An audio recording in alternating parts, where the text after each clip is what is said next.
नमस्कार दोस्तों, आज मैं आपको एक ऐसी भक्तिपूर्ण कहानी सुनाने जा रहा हूं जो आपके हृदय को प्रेम और करुणा से भर देगी। यह कहानी है राजा रंतिदेव की, जिनकी उदारता, धैर्य और निस्वार्थ सेवा की मिसाल आज भी दी जाती है। यह कहानी हमें सिखाती है कि सच्चा धर्म क्या है और कैसे हम अपने जीवन को सार्थक बना सकते हैं। राजा रंतिदेव अपनी प्रजा के प्रति असीम दयालुता के लिए प्रसिद्ध थे। उनका मानना था कि राजा का कर्तव्य है कि वह अपनी प्रजा की सेवा करे और उनके दुखों को दूर करे। उनका सारा धन, अन्न और जल सब कुछ जरूरतमंदों के लिए समर्पित था। वे हमेशा दूसरों की मदद करने के लिए तत्पर रहते थे और कभी किसी को निराश नहीं करते थे। रंतिदेव का जीवन एक खुली किताब था जिसमें हर पृष्ठ पर त्याग और सेवा की गाथा लिखी हुई थी। पर एक दिन उनके राज्य में भीषण अकाल पड़ा। फसलें बर्बाद हो गईं, पशु मरने लगे और लोग भूखे प्यासे होने लगे। चारों ओर त्राही त्राही मची हुई थी। लोग निराशा और भय से घिरे हुए थे। यह एक कठिन परीक्षा थी, न केवल राजा रंतिदेव के लिए बल्कि पूरी प्रजा के लिए। इस कठिन समय में राजा रंतिदेव ने अपनी प्रजा को सहारा दिया और उन्हें उम्मीद की किरण दिखाई। राज्य के सभी लोग परेशान होकर राजा रंतिदेव जी के पास गए और अपना दुख बताने लगे। राज्य की ऐसी हालत देख राजा बहुत दुखी हुए।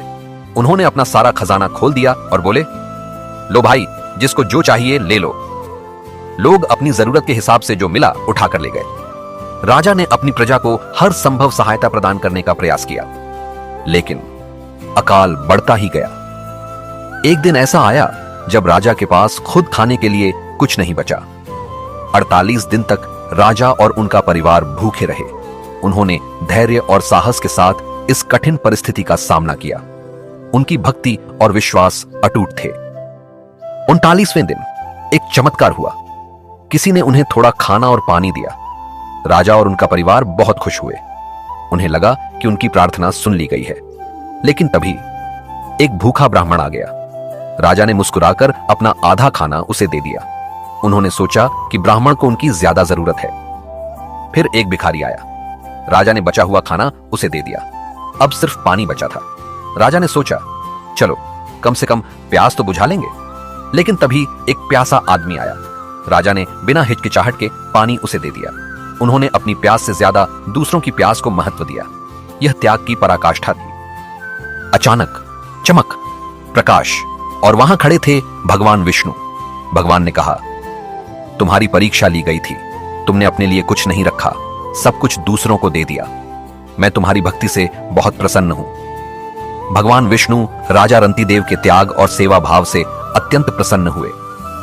रंतिदेव ने कहा, प्रभु, मुझे धन दौलत नहीं चाहिए, बस यही आशीर्वाद दीजिए कि मैं हमेशा दूसरों की सेवा कर सकूं। रंतिदेव ने भगवान से केवल सेवा करने की शक्ति मांगी। उन्हें सांसारिक सुखों की कोई लालसा नहीं थी। भगवान मुस्कुराए। उन्होंने रंतिदेव को आशीर्वाद दिया और वह महान योगी बन गए। रंतिदेव का जीवन एक प्रेरणादायक उदाहरण बन गया।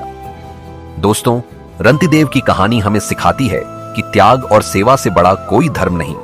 जब हम दूसरों के लिए जीते हैं तो हमारा जीवन धन्य हो जाता है।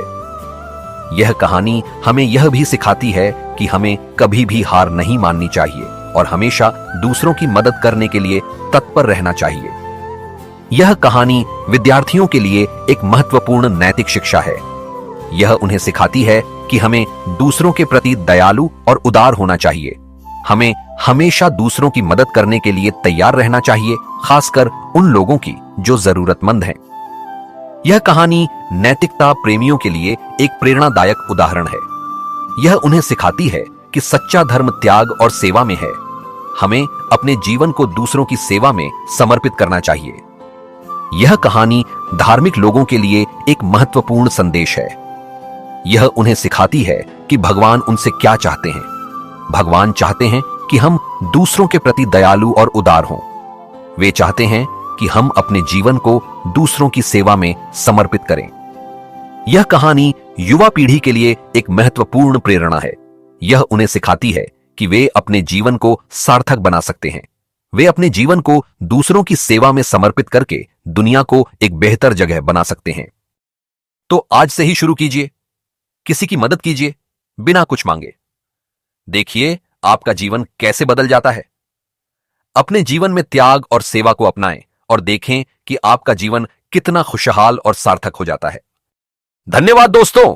अगर आपको यह वीडियो पसंद आया तो लाइक और शेयर करना ना भूलें। मिलते हैं अगली एक और मजेदार वीडियो में। जय श्री राम।